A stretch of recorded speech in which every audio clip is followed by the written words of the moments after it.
living a simple life, something out those aches and pains from working on the farm. Check it out. I've got a new scan tool. It has been a while since I've done a scan tool review. Took a break from that for a while, but this came along and it looked really awesome, so I decided to go ahead and check it out. It is the CGSULIT. I'm not even going to pretend that I can pronounce that. AutoMaster Pro SC103, and it is pretty cool. So I get a lot of offers to do a lot of videos. This one stuck out as something that looked like it was worthwhile. All system, all makes and model scanner with special functions built in, and we'll get into that in a little bit. But it also has free updates and a good size LCD, a good 4.3 it says here, but a good one now. This is not touchscreen, but you'll see it's a pretty good early to mid-level scanner. So if you're starting off as a career as a tech, this will probably get you through oil change resets and brake bleeds and things like that. You're not going to do, you know, insane diag with it, but you can probably handle about 95% of everything that comes through the door with a tool like this. The SC103 is built to take your diagnostic experience to a whole new level. 20 frequently performed services like oil light reset, ABS bleeding, EBT, BRT, SAS, etc. It can access all the modules and do diagnostics with those. So really, really nice that it's amazing how much technology has changed. Well, I guess before I open it, I'll point out it's got a good blow molded case. So if you put that in your toolbox, not likely to get hurt when you rage out and throw something into your box after a particularly difficult job. Ask me how I know. And here we go. I'll go ahead and turn it sideways. And what we have here, go ahead and open that up first, here is our scan tool. And it's bigger than I thought. I guess 4.3 inches, but I guess I just didn't think about that as far as the size of the overall scan tool. But it's a very big tool. Function keys, back and yes, up, down, left, right, question, and power on and off. So it must have built-in power. And let's take a look. So we have a TF card or SD card slot here. Yep, and it's loaded. All right, and so it does have lifetime free updates. And 8 to 18 volts. It can operate from 0 to 60 degrees Celsius and from negative 20 degrees Celsius to 7 degrees Celsius. So it's perfectly fine to leave it in the shop, that's for sure. All right, down here at the bottom, we have it says it has an RJ45, so like a LAN Ethernet port, but it looks like it's blocked off on this. But then we do have our USB that probably provides both charging and software updates, but I'll have to look at the manual to find that out. And let's take a look at what else comes with it. Maybe if I can, there we go. And so we have, it does come with a cable. And then it does come with our OBD2 cable as well. And we'll go out to the car here in a little bit and scan some vehicles with it and see what it looks like. But yeah, nice. That's a standard pinout. So if this were to break or you were to have issues, you know, bust a pin off because again, you jammed it in someplace and maybe it wasn't quite lined up. This is a replaceable cable. That's kind of cool. Not hardwired in, you know. All right, and here is our manual. It is color. And it's got a 1-year warranty on it, looks like. That's kind of cool. And then it has some directions. Wow, look at that. I mean, that's 36 pages in English. That's really, that's pretty comprehensive. Actually, I'm going to say that's nicer than a lot of the tools I get. Very cool. Auto VIN looks like. Awesome. Yeah, that'll definitely take some time. And of course, it'll need some updates too. Let's see what this, just talking about your warranty there. Very cool. All right, well, I'll tell you what, let's go out to a car. We'll plug it in. Actually, all right, here we are out of the car, and you can see what we have here. Vehicle history, auto VIN, OBD2, that is generic diagnostic. So not all systems, but just generic OBD2. Diagnostic, maintenance, that would probably be our resets. Make sure you guys can see this okay, hopefully. I know the morning glare, I already tried. There we go. settings, data manager, and update. And then our function keys are linked to, right now, all three are set up for just generic OBD2. But I would imagine you can go in there and change that to the cars that you like. So let's go in. I'm hooked up here to the Mirage, and I want to see how well this works. So we'll go ahead and hit enter on auto VIN and see if we can find it. We're going to do automatic VIN acquisition. And that took 0 seconds to do. That's awesome. So there's my VIN number. Oh, I'm going to say yes to that. And here we are. Mirage 2018, engine size 1.2, VVT transmission. Awesome. So you want to confirm that. And we're going to go into diagnosis. And let's do a quick scan. All right, and it's going to go through all these systems. Now, some systems this car might not have, or my wife's car has, it has the accident avoidance stuff built in. The 2018s did not come with that. But it's rolling right through them. And I will say it's pretty darn fast as far as going through systems.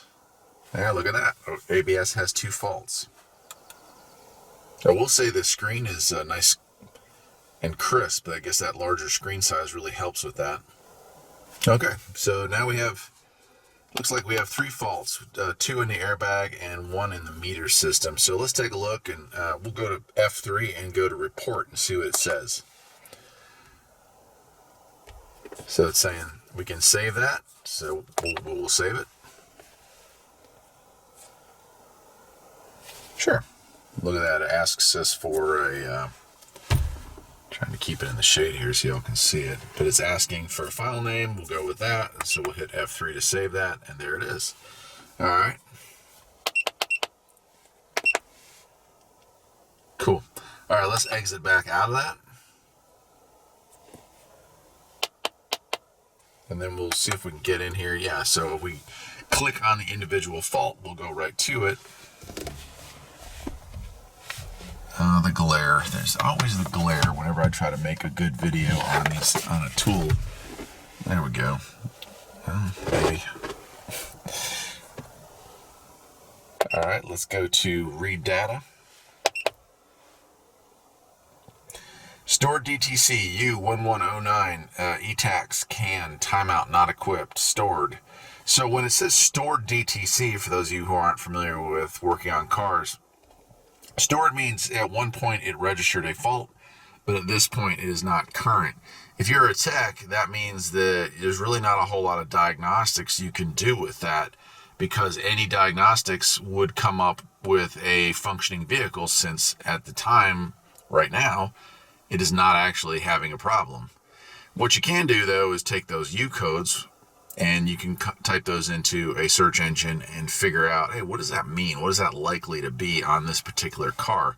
For professionals, Identifix being the biggest one I can think of, but just a general scan on the internet will sometimes lead you to results. And that doesn't just mean for these U codes. P codes work as well, which are what our engine codes are.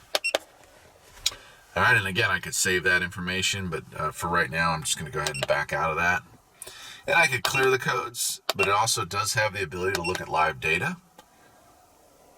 And so what we have here are wheel sensor codes. Obviously, the car's not moving, so, but if I had a code for an ABS code for, right rear wheel sensor is inoperative or value out of range, I can look at all 4 of those wheel sensors and see what's going on. And if the right rear is reading 0 while the others are reading 100 RPM or 1000 RPM or whatever, then I know that that sensor, it definitely either has an issue or the wiring to it has problems. Steering angle sensor is the only sensor that I can think of that we could actually check right now. So we'll go ahead and do that, and then we'll see what comes up. All right, so here's our value. Yeah, and you can see it change. Let me get zoomed in a little bit. I can't move this too much, but you can see the steering angle change as I change the steering wheel around there. So that's how that works. So it does have some great stuff. If I wanted to put it in a graph mode, I could do that as well. Jeez, yeah, impossible to do this. There, you can see it move around there. So that's really cool, man. So very good graphing. I say the graph is fairly clear. So that's nice. Okay, let me exit out of that. Exit out of that. We'll just get out of this whole thing here.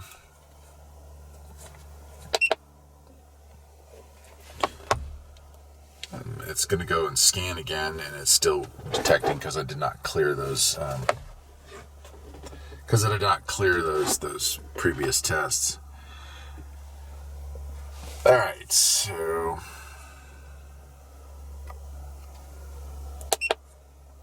I'm going to exit out of this. And then you can manually pick the control module you want to go into, but again, I want to exit out of this. And let's check out some of the other stuff. OBD2, that is going to be our generic scan. It's going to look for, it's going to go through, find what communication protocol the car uses, and then it's going to look for codes. There we go, right? And now we can look directly at the engine. And we can read codes, raise codes. Again, we can look at live data.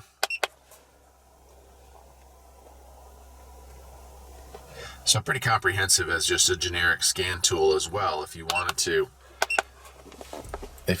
use it for that, like you got all your choice: engine coolant temp, manifold air pressure, vehicle speed, you name it. So very comprehensive when it comes to it's called PIDs in the industry, but that's cool. All right, I'm gonna back out of that. Let's take a look at some of the other functions this thing has. Diagnostic, I'm not sure what that is. Okay, so this would be an area where we would be manually entering in a vehicle to get into the subsystem. So that's what that is, just another way in. Maintenance is one that I think is the biggest selling point of this tool. And that's going to be being able to reset. Like we got adaptation resets, air fuel ratio, airbag, ECU, ABS, brake, tire changing size, which is a really cool thing. If you have cars that are available to have multiple size tires, you can recalibrate it so your speedometer stays accurate. Never heard of clutch adaptation, but I guess in some markets where manual transmissions aren't nearly extinct, that's one. We have CVT service, diesel particulate filter. So, I mean, there's quite a bit. Let me go down and see what else we have here. Yeah. Electronic parking brake, evap tests, gear relearn, headlamp. I mean, there's a ton. Injector, odometer, oil resets are the biggest one you would use this for, I can imagine. Prime the fuel pump on a diesel. Steering angle sensor, seat matching. I mean, geez, it just keeps going. Transmission relearn, tire pressure sensor, TPMS, and window relearns. That's cool. So that function, those 20 functions or however many it was that I just went through, 5 years ago, that would have cost you several $1,000s to have that kind of information available to you. To be able to bidirectionally control these items would be big bucks. So the fact that you can get this tool in this size and do all that for, you know, entry or mid-level techs is like, it's a miracle. It's beautiful. All right, let's back out of that. We can go into settings and see what that has real quick. Language, units, shortcuts is where we would program these bottom pieces in. So for me, you know, like Volvo or Toyota or whatever. Beep, you can turn the beep on and off. So if you don't like the sound it makes when it beeps as you push buttons. You have a display test, a key test, and then about probably gives us our you know, like what level of software each unit has. Data manager, those saved files, they're all going to be in there for review. Right now, automatic scanning results, I think we just saved the one for the Mitsubishi, so there it is. So there's a way to review that. If you have customers who keep coming back with similar problems, you can review those cars. So, you know, if I was doing this for a living right now, I would be marking the customer name and then car. And that's probably where that would be most helpful. All right, you have your update. Let's go ahead. We'll click on that, and it says, hey, look at that. Plug it in, and do not disturb, right? So you can go in there and update the system. There we go. And all right, and back up to the top. The one last thing we did not look at was history. Again, if you worked on 20 cars, but you came back at the end of the day and had to work on, you know, one that you worked on 5 cars ago, parts showed up, you installed them, and now it's time to recheck. Instead of having to go through the whole process of auto scanning the car, you can go back through history, find the car, and it will pull up the information that was there. Pretty cool. Pretty darn cool. It's the AutoMaster Pro SC880 from CGSULIT. And I think it's a pretty good scan tool for the money. I guess that'll do it for today, my friends. I'm Eric here at Farpoint Farms, and I hope you enjoy the video. Take care.